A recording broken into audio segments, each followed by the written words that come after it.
everyone, and welcome to The Well-Tended Life. I'm your host, Carrie Wilt, a speaker, writer, and heart cultivator who is on a mission to help you and me grow through any season. I am here today with my very special guest, Jack Thorne, who has graciously agreed to be a part of the series called Our Secret Garden Stories, which features those who have helped bring the new Secret Garden movie to life. And I'm super excited about this one because I feel like I know that the producer, Rosie Allison, started this process and said, I want to make this film, but really you're the one that created the framework for which this film has come to life. So welcome, Jack. Thank you for being a part of this and chatting with us today. Thank you so much for having me. It's a real thrill to be here. It's very nice. Awesome. Oh my goodness. Okay, so tell people who you are and what your role is within this big Secret Garden monstrosity. Monstrosity. That's quite a good word for the film business. Right. I'm a writer. I work in theatre, TV, and film. And on this, I was the adapter. And quite unusually for film, I wasn't fired, and so I went from the beginning of the process to the end. There's a lot of films I've written on where I'm one of two or three, and because you get fired by the studios and you get replaced by someone and then you come in, or whereas it's quite rare to take a project from the start to the end, and so I was very thrilled to do that on this. And that's very common, right? I've heard that before, that it's and sometimes it's like that the money ran out and then another studio bought the film and they decided to use their person, or... It's rarely swapping between studios. It's often swapping between directors. So a new director will come in, but also it's just the studio goes, I'm a bit hungry for something different. The characters aren't singing in the way I'd like, or structurally it feels a bit wrong, and I know someone that's very good at action sequences, so let's bring that writer in to do the action sequences. And you just films become a mishmash of different people, and that's fine. You know what I mean? Like, that's sort of the pill you take, and I'm good with that. This was a British film, so on British films you stand a better chance because the British film industry is a bit smaller. On American films, surviving the whole process is pretty rare. And it was very nice to be able to shepherd this right from the start to the end. So talk to me about that process then. So what does that, I mean, for us lay people out here who have no idea even what a screenwriter does, right? I mean, like, I think we have an idea, but what does that process look like? So Rosie comes to you and says, I want to make this, I want you to adapt this book, or what does that look like? Rosie comes to me and says, I'm meeting writers for this project. Would you come in and meet?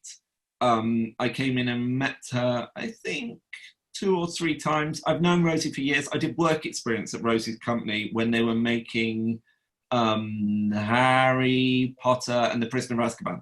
So I knew her from that, and I knew David from that. And I then wrote the stage play to the Harry Potter and the Cursed Child. So I knew David a bit from that because, David was so intrinsic to that process. So yes, Rosie said, come in and meet. And so I came in and we talked about the book, and you present your take. So you say, this is what I would do. This is what interests me about the book. This is what I think I can... You're always trying to say why you're the right writer for it.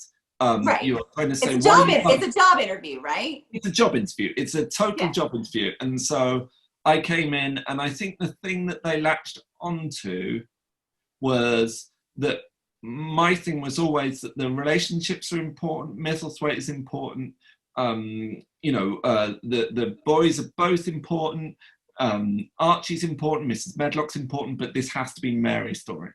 And this has to be a story where we spend time with her. And so, and the book spends a lot of time with her, which none of the other films have had the chance to. The book spends a lot of time with Mary on her own. And it felt like seeing that growth felt very exciting to me. And so what I talked about, and this is a sort of screenwriter's tool sort of thing, was that there needed to be an element that Mary can't talk to herself. That you can't, the great disadvantage of writing for screen is that you don't have description. The great advantage of writing for screen is that you have people's faces.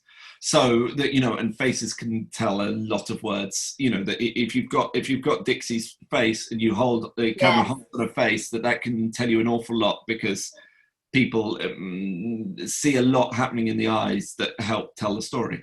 But my thing was that I couldn't spend so much time with Mary on her own, so I needed a device to help her grow before anyone else got involved, and that device was a fox.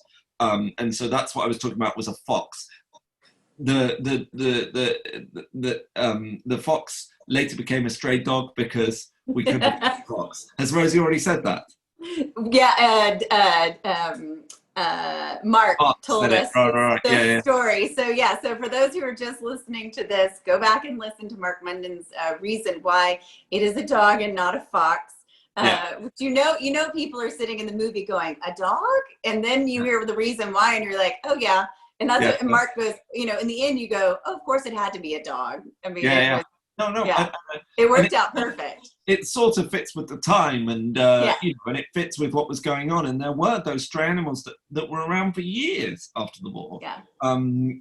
So it does all work. But yes, originally it was a fox, because I wanted it to be about Mary's relationship with the wild, and so I wanted it to be a wild animal. But I love Hector, so I'm all good with it. But it was that was an interesting moment. But yeah, so the main thing I pitched was that, and then I talked a lot about an uncle that I was going to bring into the story, the uncle that's in the story, and then I was going to make more of that uncle figure.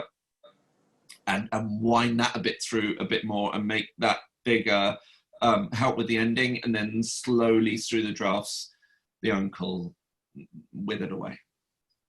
Yeah. Well, when I told you earlier before we started recording that, Rosie was the very first person that I talked to after I saw the film. And one of the first things I said to her, the first thing I said was, I didn't even have words at that point to even describe what I had just seen. It was amazing, and it took me a few days. And one of the things that I love about this version is the distilled down of the characters, is the winnowing away of kind of some of even the characters that I loved and I kind of missed, like a Ben Weatherstaff. I liked being able to spend quality time with the characters that were there, and I feel like that was one of my favorite parts about it. Awesome, thank you. Ben was a loss. I felt Ben's loss too, and and I miss Dickens' mum, and do you know what I mean? There's bits that I missed, that went. But yes.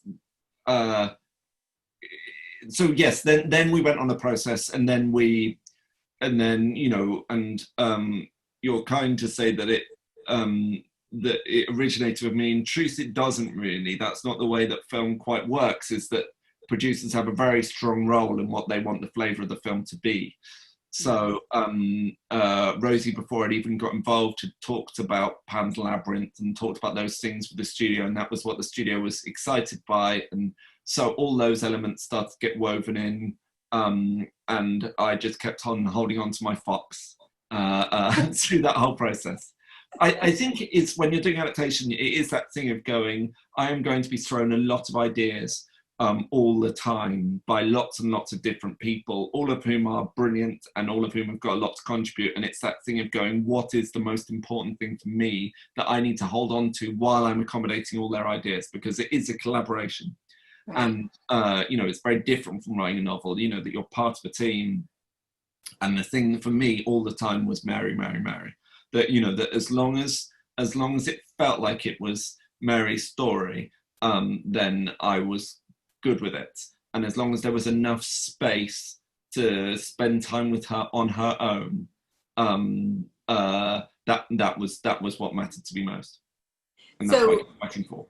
So when you write a screenplay like this, or specifically The Secret Garden, so it's not like you go off and you write this screenplay and then you come back and then that's it, and that's what they run with, right? It sounds to me like you are literally on the set rewriting things daily. I mean, are you there with them the whole way through, or? Not on the set, and I'm not really a person that goes to set. I don't go to set enough. I should go to set more. In the rehearsal process with Mark, we did a lot of work, and Mark has a very extensive rehearsal process, which is unusual for a film director. The main process is through the drafts. So you have a number of drafts where before they decide that they want to go looking for a director. So you go through maybe 4 or 5 drafts where you're just kind of honing the script, taking on all their ideas, working on different aspects of it, trying to make it work. And frequently the project dies at that point. So frequently they go, thank you very much, goodbye, we'll see you sometime. Right. And you sort of go, okay, and then you move on with your life. Sometimes you get lucky enough to get to the director stage. They bring in a director now. They looked in a number of different places for directors for this. I was always keen on Mark doing it. Mark and I did a TV show together, and I think he's extraordinary. I think his way of telling stories is quite brilliant. So I always wanted Mark and kept sort of pushing forward his name. And Rosie got very excited by Mark, and then the studio got very excited by Mark, and then Mark was doing it. So then you go through 4 or 5 drafts with Mark before it goes to cast. And then you go looking for cast, and sometimes you don't get the names that will make the film happen. That, you know, they're spending an awful lot of money, and they need certain names in order to make their, in order to satisfy themselves that there's money to be made on this project, because they can't throw money away. They've got a limited pot themselves, and they are very passionate about film, and they care about it. It's not, I think people sort of assume that the people running studios are these sort of evil, figures that are just kind of looking at dollar signs and stuff all the time. That's not the case. They're people that love film, and so you go through that process, and then sometimes you're rewriting because you're not getting the cast that you want. So you go, that part needs bumping up, that part needs doing something with. We need to rethink that. Then you get attached those names, and then you do another 4 drafts before you make the thing. So you do a lot. It's a constant churn of writing, and the constant churn of it turning and changing. And then once you're green lit, then you have the practical passes where it's like, this is 20 pages too long. We can't afford this bit. This bit is not working for this and this reason, and then you've got the rehearsal process where it's like, listen to what Dixie and Eden and Amir are saying, and recalibrate it in order so that it fits their voices better, and Julie Walters comes along, and and you just kind he just steals the show completely, basically. Yeah. I mean, Julie in rehearsals was hilarious because she couldn't stop swearing in front of those children. Mark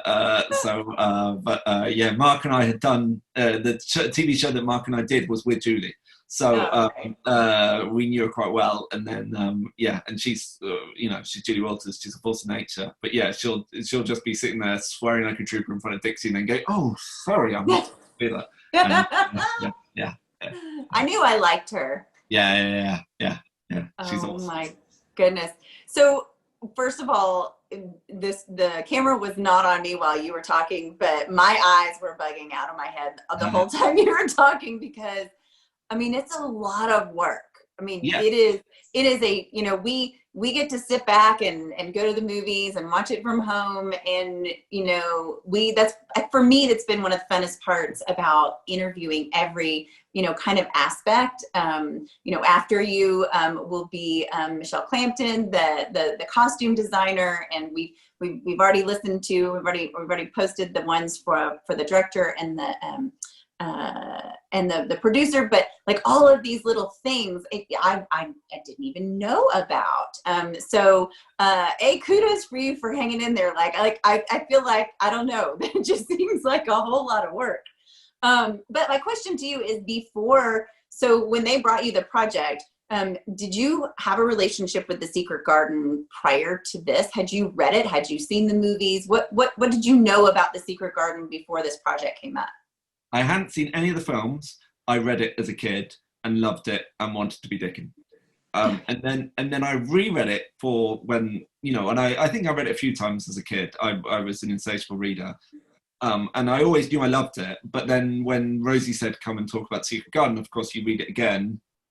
And I didn't like Dickon. I loved Mary, and, Colin's always problematic. But do you know what I mean? But Dickon, to me, seemed quite like he was lecturing Mary at points. And then the longer I spent with it, the more I liked him again. But there was just sort of that surprising thing of I'd forgotten how brave it was.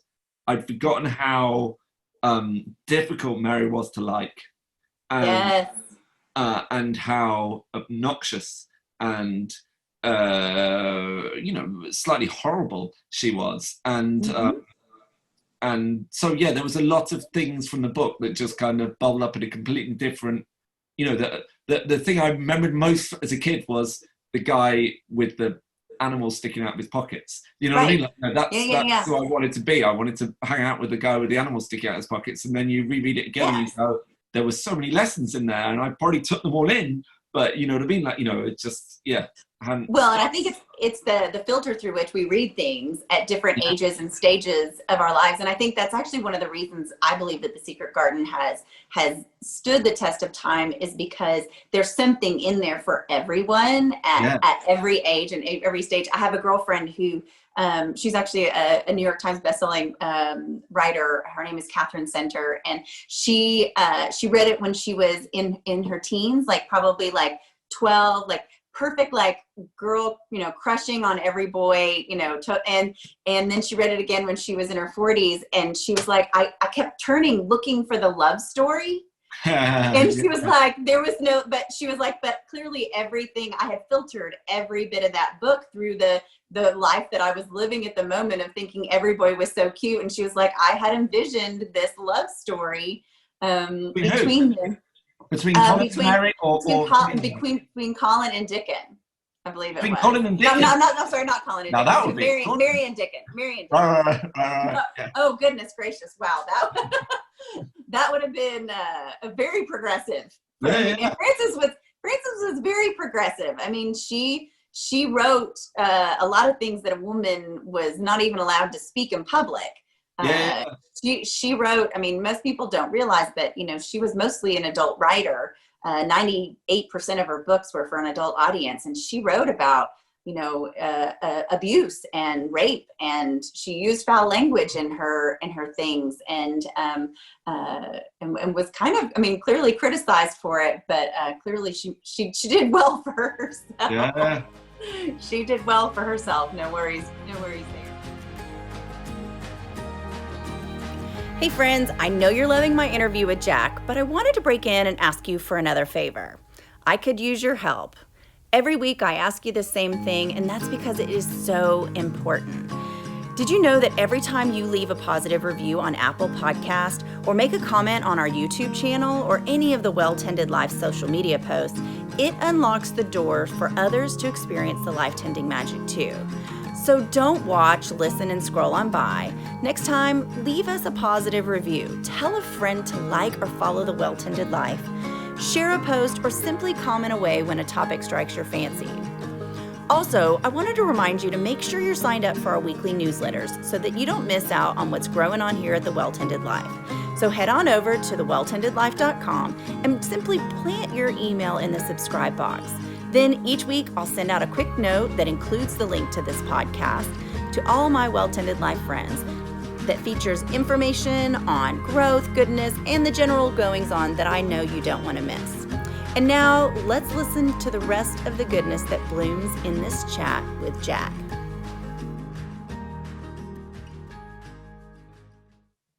how do you even go about with people, just exactly like we're talking about? Everybody has their idea of what they believed the secret garden was, right?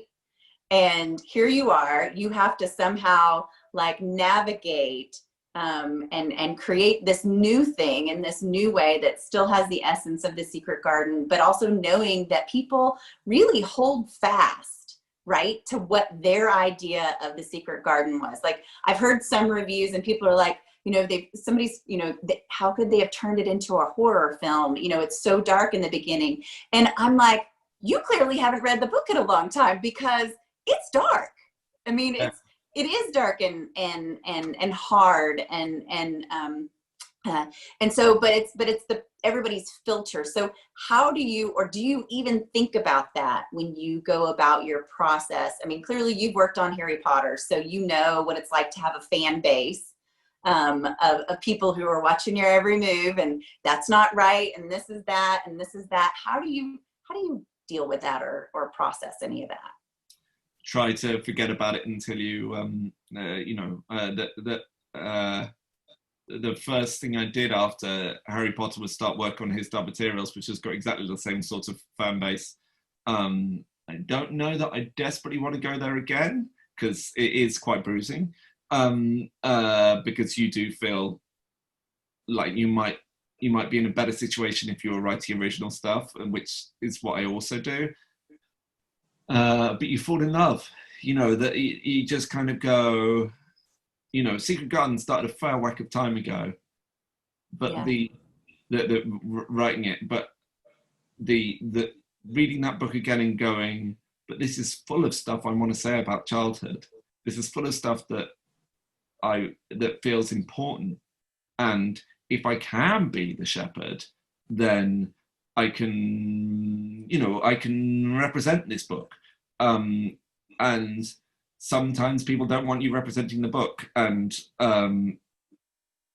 you've sort of just got to deal with that. But yes, I'm once his Dark Materials is finished, I think it's going to be a while till I go back to such things again.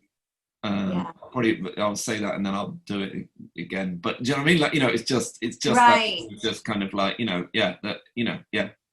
Well, and I think, you know, your comment about falling in love and wanting to shepherd it, I hope through the interviews that people will see if someone out there is what I call them, the angry book ladies.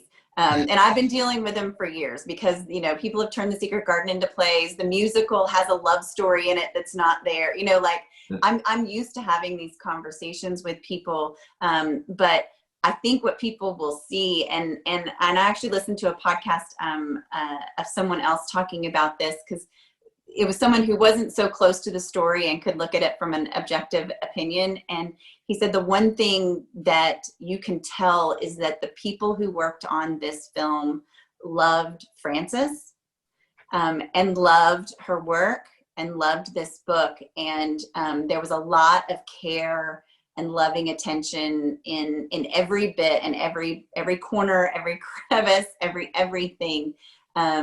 And you can tell that by the way everyone I've interviewed has spoken about it. And you even just using the word shepherd is such a very a loving term. And I thank you for that, because I do believe you did shepherd it very well. And I know Frances would have loved it. Frances knew what it was like to take her work and convert it for plays. And then she, like A Little Princess, she actually wrote it 3 different times. She wrote it once, it was called What Happened at Miss Minchin's. And then she turned it into a play, and new characters arrived and new scenes came at that point. And the public loved it so much that the publishers asked her to rewrite the book with the new characters. And at that point, some of the main characters that you see in the book now arrived on that 3rd writing. So she knew what it was like to have something that was living and breathing and changing. And she used to talk about how she would drop off the manuscript at the post office. And as soon as she would walk away, new characters would start talking to her, and she would argue back with them and say, you are too late. You did not show up on time. I can't, you know, you got to show up before I turn that thing in. So she, she knew what that was like, and I know she would appreciate the beauty that y'all did create. It's so interesting that it would have been lovely because obviously working on Harry Potter, I've had a very close relationship with J.K. Rowling. Yes. Working on his materials, Philip Pullman, it was sad not to get the chance to talk to her. You know what I mean? It doesn't stop the fact that those authors were involved doesn't stop the fan criticism. So that wouldn't have stopped that. No. But and in fact, J.K. Rowling, dedicated the book of Cursed Child to me. We all dedicated it to different people, and she dedicates to me, and I think she did it as a sort of patronus to protect me, because she was aware of what would happen, what was about to happen to me, but she couldn't prevent it. I would have loved to have talked to her, and you always find out. I always remember talking to Philip about his done materials, and just you sort of shake the writer, and these incredible stories come out that aren't in the book, that are just things that he thought about whilst writing it, that just kind of join the dots of so many different things, and it's the most thrilling bit of the process, So I told you the first thing that I told Rosie, the producer, was that I didn't have words. Well, the second one was, I feel like I just saw my great-great-grandmother through this film in a way that I had never seen her before. She is so threaded in there, and I don't know if you did it intentionally or not. Your idea of really Mary being the core storyteller here, rather than the narrator that is in the book. It felt like Mary was Frances to me. I mean, I know Frances inside and out. I'm her historical lecturer. I speak about her often, and I know, Mary just felt like she was a smaller version of Frances. Frances was a crazy storyteller, started at 3, and jibber-jabbered all the time, always was telling stories. And her brothers even, used to almost bully her about it, just typical brother things, like, shush with your big stories, and, leave us alone. And that scene, and I don't want to give anything away, but, there's a scene in the movie where this boy tells her that, the stories are silly. Tells Mary that the stories are silly. They're just childish, and that's kind of what her brothers did to her. Like I could feel like Frances like rising up, and what Frances ended up doing was proving them wrong, and she ended up being the breadwinner of the family, helping to support those boys by getting published for the first time. And as soon as she got money that came in, they zipped their lips and they quit complaining about her storytelling. But there were so many glimpses that I felt like reflected Frances in that way. And so I believe that you did it. You shook her up, and you shook out those things that you imagined she would have been thinking about as she was writing, for sure. So but that's so interesting in terms of collaboration, because the storyteller aspect of Mary came from Rosie. That Rosie was the one that pushed all that stuff, and so that's I can't take credit for that at all. It was Rosie's idea, and and then Mark made it so expressive. So but I'm really grateful for you saying all that. That's really lovely. Thank you. The other thing I think, as I sit back and I look at, I too kind of I'm not looking at the internet as far as reviews, because people either, of course, they either love it, like love it, or they hate it, right? Because it's not exactly the way it is. So I've had to kind of pull it back. But what it's done is it's made me really think through, like, what's the difference between like the old movie that so many are like still holding on to, and this one. And for me, that movie was more about growth and the garden, and this movie for me is about healing. Ghosts. And the visible presence of ghosts. and just really dealing with that aspect of grief in a way that I don't think the other movies did. Did that come from a place in you, or where did that piece come in? I think that came from all of us, really. That it was the aspect of Mary I was most interested in, which was her dealing with her relationship with her mother. And then the longer you go in, the more Colin's mum plays a role, and the more it just all sort of came about. And then the idea of making them a physical presence, I couldn't tell you where that came from. It came from a discussion at some point, Right.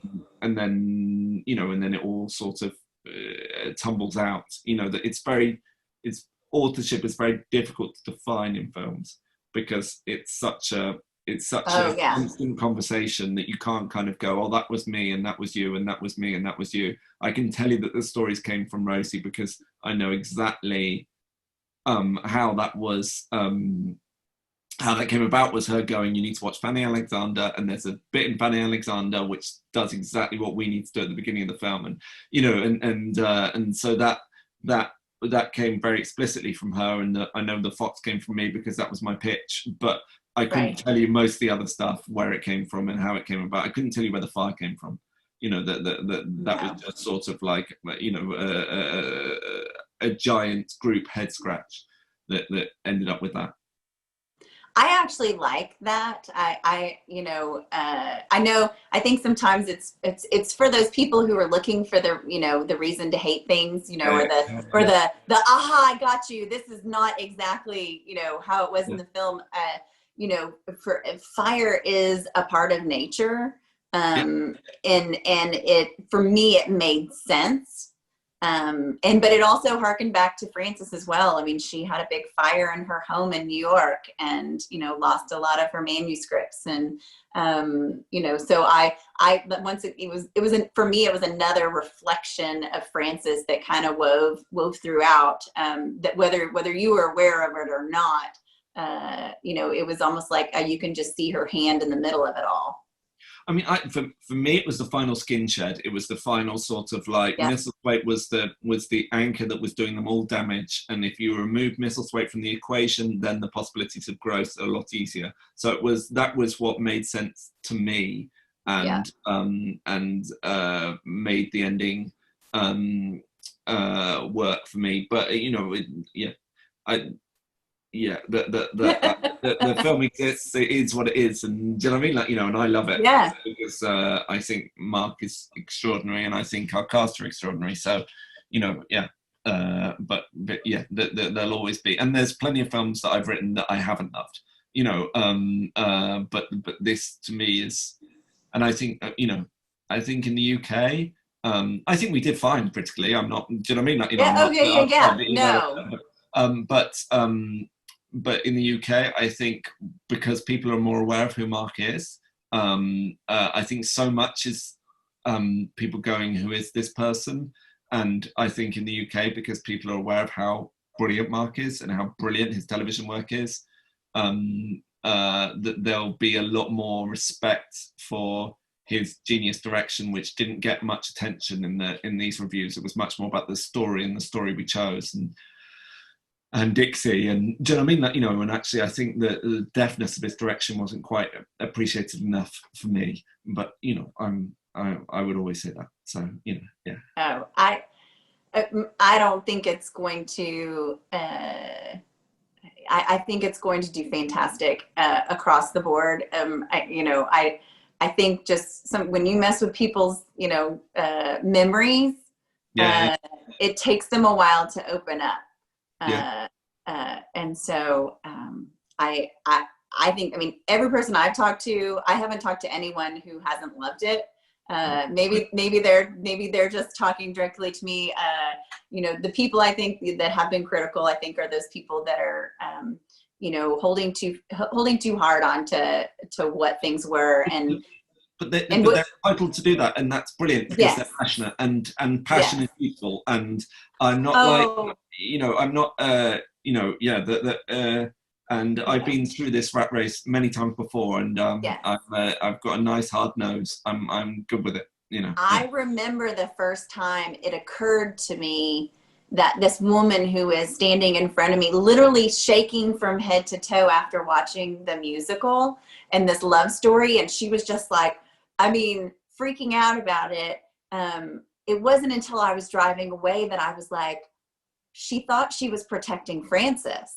Yeah. She thought she was defending Francis. And I was like, oh, but then I got really sad because she missed the beauty and the new. And that's, I think for me, that's, that's the thing I hate for someone who is holding on to that. And I think we do it in our regular lives, right? Where, you know, we're not willing to burn down a building so that we can have the growth on the other side. We're holding so tight, you know, as to what it was and not allowing it to become something else and be something new and beautiful in its own right. And so, so I do feel sad for those people because I do think they are missing out by trying to be protective of Francis and maybe even their childhood memories. But if they would just let go, they would see the awesomeness in this. It's interesting because I did a version of Christmas Carol for the stage, and it's a book I love, and I played with it and I took liberties with it and I changed it and I changed the fourth act entirely because I felt like I could. And the reason why I felt like I could was because Dickens had this story told many times. And Dickens had that story celebrated in many ways, and his story still exists and is still beautiful and could still be. So what was important was how to do a version of it rather than the version of it. Right. And the difference between A and the is huge. Yes.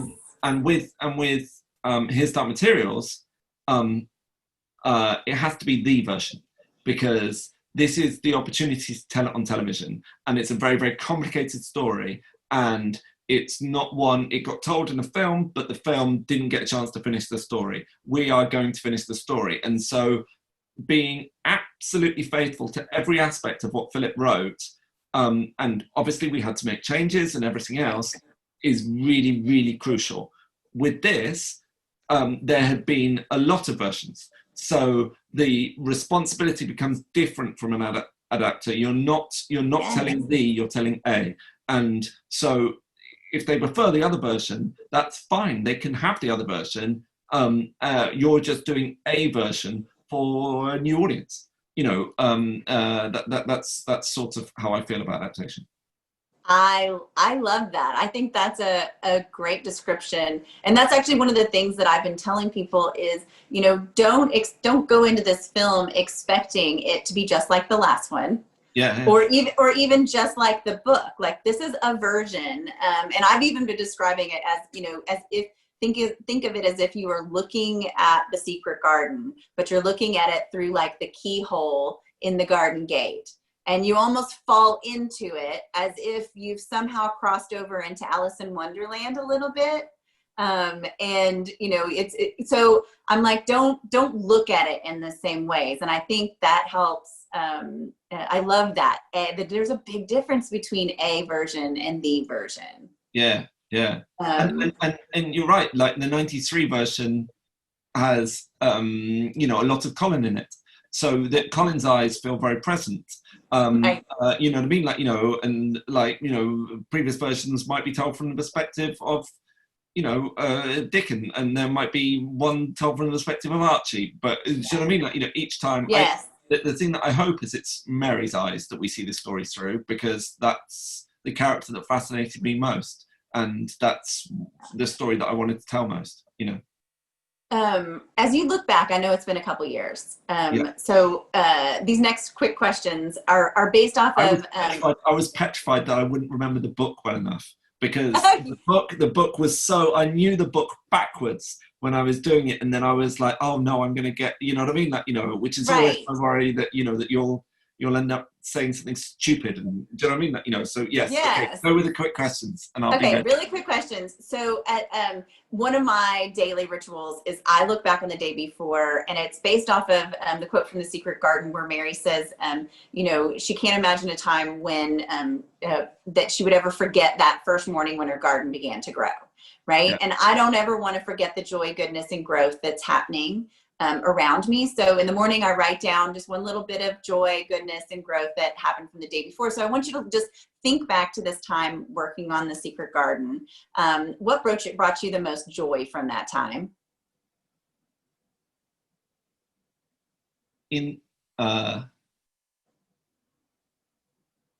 I took my son to set, and my son would have been 2.5.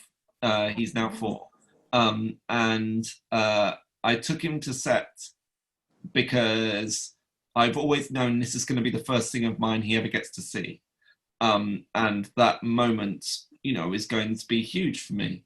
Not as big as the moment when I show him ET because he's named after ET, but you know, my work is secondary to Spielberg. But you know, that moment of going, this is going to be the first thing of mine that you're going to, and I wanted him to be part of the story. You know, and so I took him to set, and I took him to set on the day that all the 3 kids were there and the dog was there, and Rosie said, no, come when Colin's there, because, you know, it's Colin Firth and everything like that. I was like, your 2-year-old doesn't care. Exactly. I think for Elliot, the moment will be when, you know, and he met the dog, Fozzie, and Fozzie gave him a great big lick. And so that moment of just kind of going, this is one of my favorite childhood stories. It's hopefully going to be one of your favorite childhood stories. And it's going to be the first story of mine that you see, and you were part of it. So yes, that moment. Oh, I love that. And I love that your kid is named after E.T., one of my favorite movies ever. Like I just had a moment where I wanted to go, Elliot. Yeah. I've got Be Good tattooed on my wrist. Well, it's funny, my son asked me to get him some Reese's Pieces. And I was like, Elliot, and he was like, what are you saying? Like, he's 17, and I was like, I have failed you as a mother. How do you not know this movie quote? And so I have some work to do, clearly. I got to get him on that. You do. Yes. Yeah. So good. Okay, so in that same respect, goodness for me are things that I'm grateful for. What are you grateful for being a part of this project? Lots and lots of things. I think mainly it was spending time with the book and being reminded about how brave writing works. That, you know, that you sort of, there's a way of telling kids stories that's, you know, the orphan, you know what I mean? Like, you know, the kid that no one cares about, but turns out to be rather beautiful on the inside, and is always beautiful. Harry is always beautiful. Harry is, you know, there's times when he gets angry, and there's times when, but he's always a beautiful being. Mary isn't. Yeah. And, you know, and she becomes it.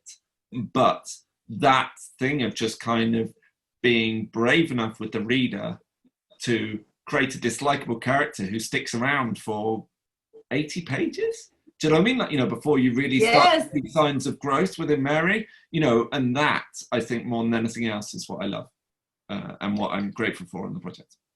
Well, and don't you, for me, that I think also is where, before you even get to the garden, that's where the hope in The Secret Garden begins. Yeah.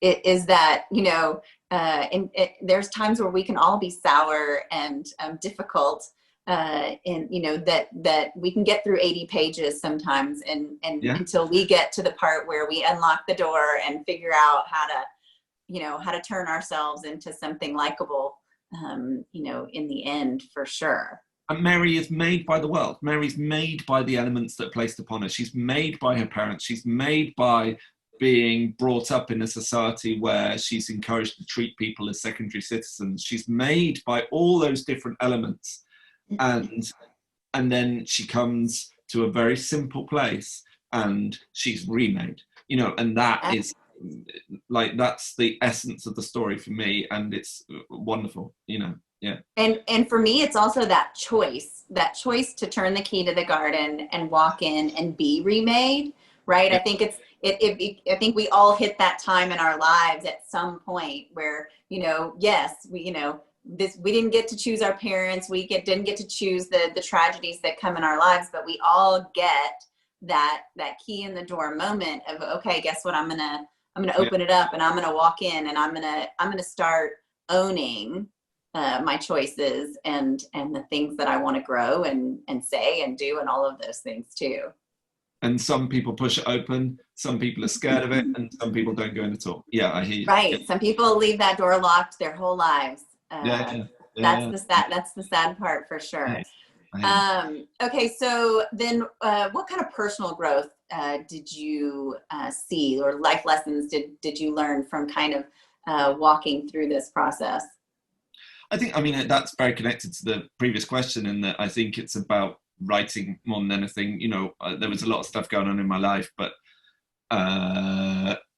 you know, I think that thing of just being reminded about bravery, and I think it's an incredibly brave book. And so yes, that's the main lesson, I think. Awesome. What do you want people, when they watch this movie, what do you want them to walk away with in their hearts? What's your hope? Change is possible, you know, that you know, and look for the change, and you might become it. It's very similar to Christmas Carol in that respect. You know, it would be very easy for Scrooge to just keep his life the same, but he accepts the challenge, and Mary definitely accepts the challenge, and I love her for it. Oh my goodness. All right. Is there anything else you feel like we need to tell the audience before we wrap this up? Do you feel like have we shared it all? If you have any more secrets left back there? I hope so. Yeah. It's been really lovely talking to you about it. It's really lovely, and I need to read her adult books. I haven't read her adult books. I need to read them. Let's start. What's the best book to start with? Oh goodness. I mean, you know what? I'll send you a list, and I'll post one on here, because I mean, there are many that are good, but I don't know if I can think of like exactly the first one to start. But here's the deal: the very last thing I always do, anytime I talk to anyone who has been a part of bringing the Secret Garden and to life, and to another generation, and planting that seed in another person. So anyone who's done a film or worked in a play, you know, even the lighting guys, you know, I just, one of the things I always do is I declare you are now an official Secret Gardener. And I want to thank you again, because your role was hard and it was diligent, and you stewarded her story very well, despite what anybody who wants to speak otherwise, you can come talk to me. I too will defend. I will defend every word. But I'm good with them saying that too. I'm good with them going, they didn't like it. Do you know what I mean? Like, you know, I'm good with totally that. Fine.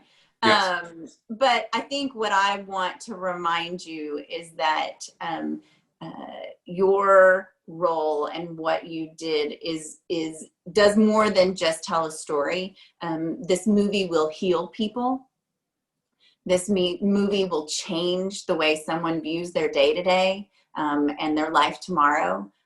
It will move people. It will get them doing things they didn't believe were possible. It will give hope to others.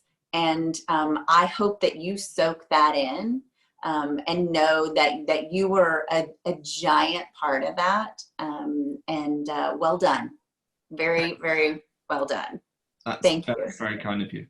You know, I just remembered our wedding. What do you call those little things that you give people who come to your wedding. You know, you give them a little gift. Like a parting gift, yeah. Yes, I can't remember. There's a word for it, but I can't remember what it was called. You know that we're, but like a party favor.